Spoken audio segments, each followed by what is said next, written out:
Habari. Qur'ani sura 65 mstari wa 4. Allah ameruhusu kuwaoa watoto wadogo ambao bado hawajaanza hedhi.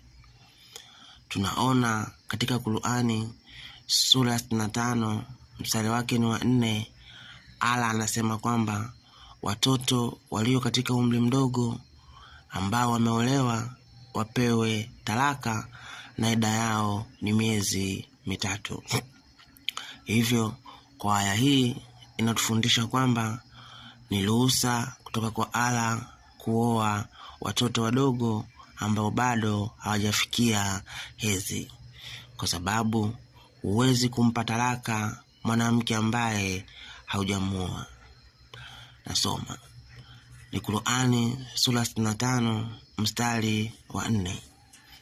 Na ama wale miongoni mwa wanawake wenu wanaosoma Allahi au Allah katika hali zote mbili hawatarajii kupata hedhi, ikiwa mnashaka juu ya ida yao ni miezi 3.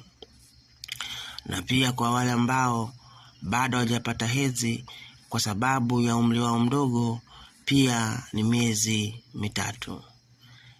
Kesi zote mbili zinawahusu wasiokuwa wenzi wao waliokufa, kwani hawa wa mwisho muda wao umeandikwa katika aya waongoje peke yao miezi 4 na 10.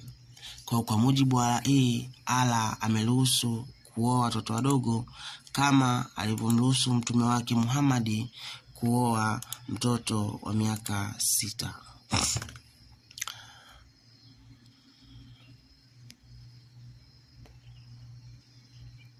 Ni hadithi kutoka katika kitabu cha Sahih Bukhari, hadithi 3896, ambayo inasema